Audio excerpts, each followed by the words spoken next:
Bonjour à tous, petite vidéo pour vous parler aujourd'hui de Handroll Cigarette euh, qui fait partie donc après Limbo réalisé par Soi Cheng que j'ai beaucoup aimé, dont j'ai fait une petite vidéo sur ma chaîne qui était un peu pour moi le retour du bon polar hongkongais euh, que j'aime bien. C'est vrai que j'en avais un petit peu marre de cette décennie on va dire,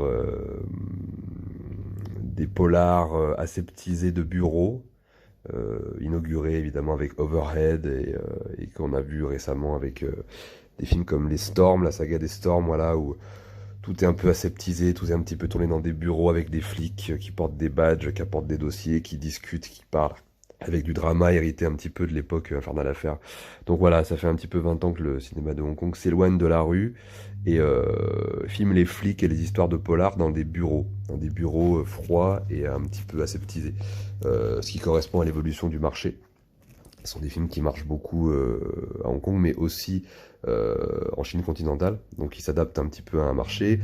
Ils nous avaient un petit peu fait le coup avec Raging Fire, que j'avais beaucoup aimé, où on retrouve cette niaque du polar nerveux des années 80-90 à la Tiger Cage, mais où effectivement il y a quand même des scènes qui pose problème pour moi par rapport au cinéma de Hong Kong d'aujourd'hui, à savoir tout ce que j'ai cité avant, le côté voilà polar, film de police aseptisé.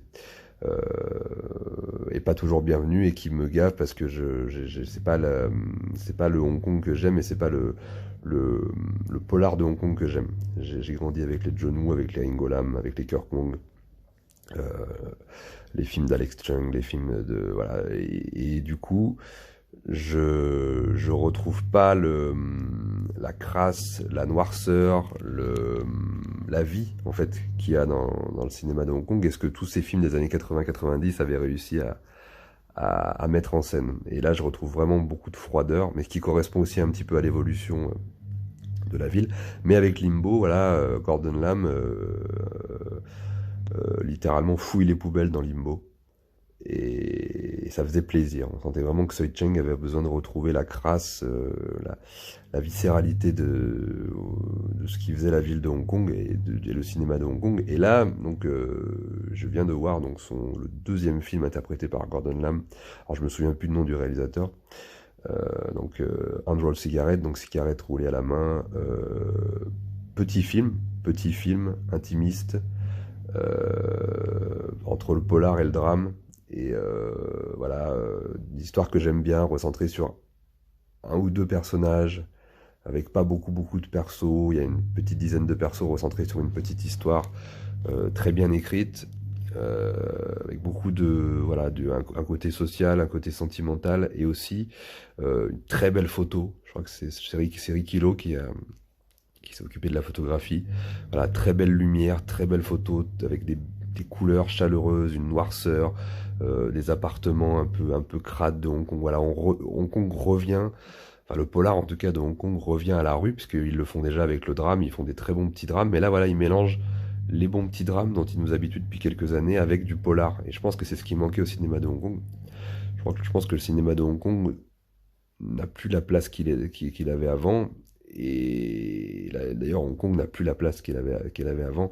Et je pense que elle doit retourner à sa juste place, à savoir redevenir quelque chose de plus petit, mais en même temps, paradoxalement, de plus fort. C'est-à-dire, en fait, avoir la liberté de développer des histoires avec des petits budgets, dans des petites histoires resserrées, mais en faisant des bons films. Et je pense que c'est un petit peu la trajectoire qu'elle doit entreprendre pour la décennie qui arrive. J'espère qu'ils vont entreprendre cette trajectoire, même s'il y aura toujours des gros films. Et fort heureusement, même si Louis Co fait des films, des polars dont je suis pas extraordinairement fan, il prend quand même des risques. Il produit des choses et il maintient le cinéma de Hong Kong en vie. Donc voilà, on peut pas lui enlever ça, mais c'est vrai que bon, les polars depuis quelques années très aseptisés. Moi, mis à part The Brink, qui je trouvais proposait quelque chose de nouveau, dans les années 2010, j'ai pas eu grand chose. Il y a eu les SPL aussi qui étaient sympas, la suite des SPL qui était sympa, mais c'était pas vraiment encore, c'était pas tout à fait ça. Mais là, vraiment avec celui-là, voilà, on retrouve un Gordon Lam un ancien militaire, je crois, qui se retrouve,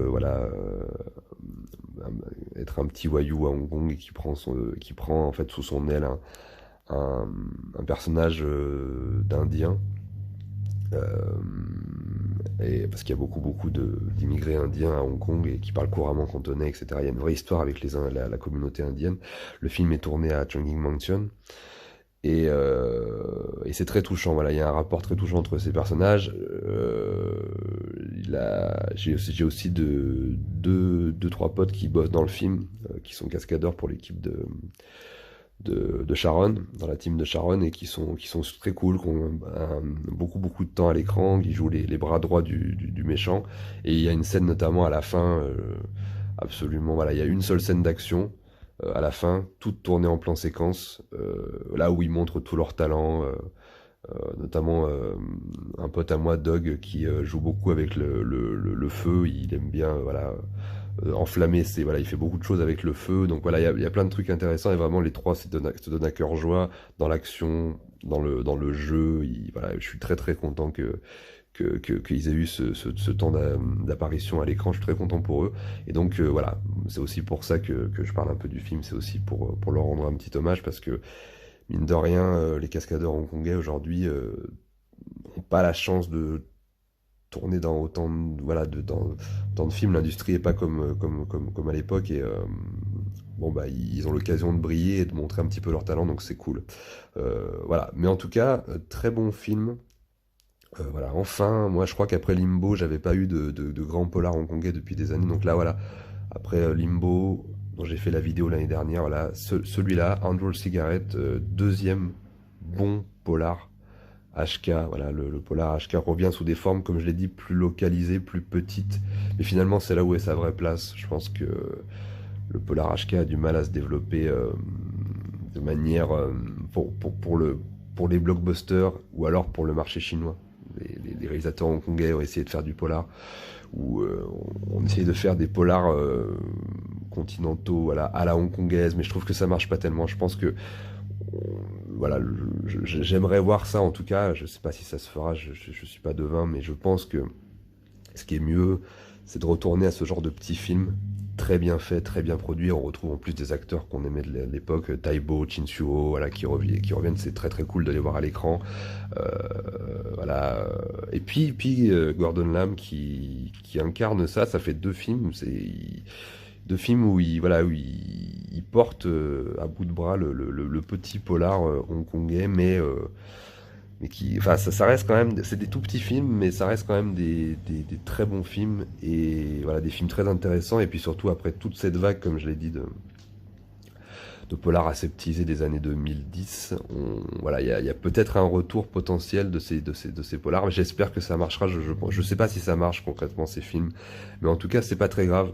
Je pense que voilà, vraiment, le cinéma de Hong Kong peut-être doit retourner à des choses plus petites, mais plus maîtrisées, et qui se permettent plus d'audace.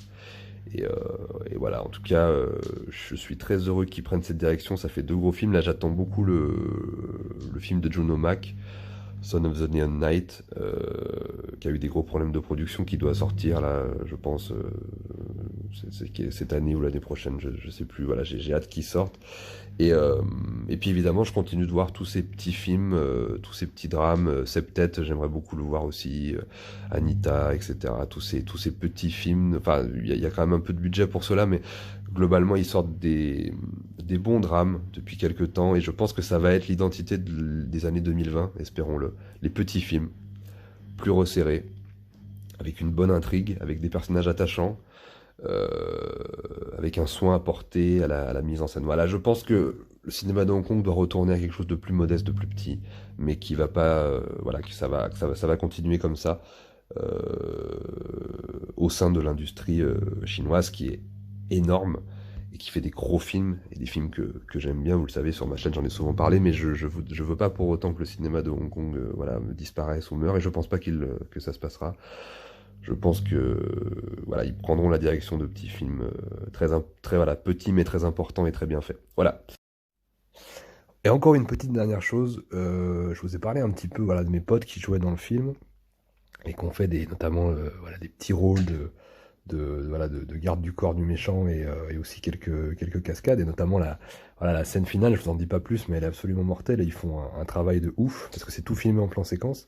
Et donc je vous ai cité un de mes potes avec qui j'ai bossé, qui s'appelle Dog Kit, et qui lui, voilà, vous verrez qu'il il fait quelque chose de vraiment cool avec le feu, voilà, une performance assez cool avec du feu à la fin. Et, euh, et en plus de ça, voilà, je tenais à dire un petit mot aussi sur un autre de mes potes qui s'appelle MJ et que vous verrez aussi dans le film. Alors Dog, c'est celui avec le feu, il a des cheveux longs avec un petit peu de barbe, et MJ, c'est celui qui a des cheveux plus courts. Avec une banane, voilà, sur le côté, que vous voyez un peu plus dans les trois gangsters, celui que vous voyez le plus, et voilà, il est très cool parce que il m'a appris beaucoup de choses, beaucoup de ficelles, beaucoup de trucs. Il a été très très cool avec moi, beaucoup d'astuces sur le métier, comment utiliser les câbles, comment tomber. Voilà, il m'a appris plein de trucs. C'est un mec super cool, et il travaille beaucoup avec Shinkarlock. Il double parfois Louis Koo. Voilà, c'est un très grand cascadeur. Et humainement, c'est un type assez formidable. Et voilà, je voulais lui rendre un petit hommage aussi, parce que j'ai oublié de parler de lui, voilà, au cours de la première partie de la vidéo. Et je voulais rectifier un peu le tir. Donc voilà, MJ. Voilà, super mec, que j'espère revoir un jour quand je retournerai à Hong Kong, et qui fait un boulot super cool dans le film. Voilà, vous verrez à la fin, il y a une scène vraiment mythique avec mes potes qui sont, voilà, cascadeurs dans la team de Sharon, et qui travaillent un peu sur tous les films qui se font là-bas, et ça m'a fait super plaisir de les voir. J'avais déjà parlé un petit peu de Jerman Chung sur Raging Fire. Il a un rôle important et il fait des trucs très cool aussi à l'intérieur du film. Et là, il y a d'autres potes qui jouent dedans. Donc je suis très, très heureux qu'ils aient du taf, parce que malheureusement, moi, comme vous le savez, le cinéma de Hong Kong c'est plus tout à fait ce que c'était, et il y a encore des viviers de talent, un vivier de talent qui est incroyable. Et je suis très heureux qu'ils arrivent encore à taffer, à trouver du taf, et à exprimer leur talent. Donc voilà, cette fois-ci, je termine vraiment. C'était une toute petite aparté sur mes potes, et particulièrement sur MJ. Voilà, des grands cascadeurs et des gens humainement qui sont super bien. Voilà, je vous embrasse, je vous dis à bientôt, et vive le cinéma de Hong Kong. Bye.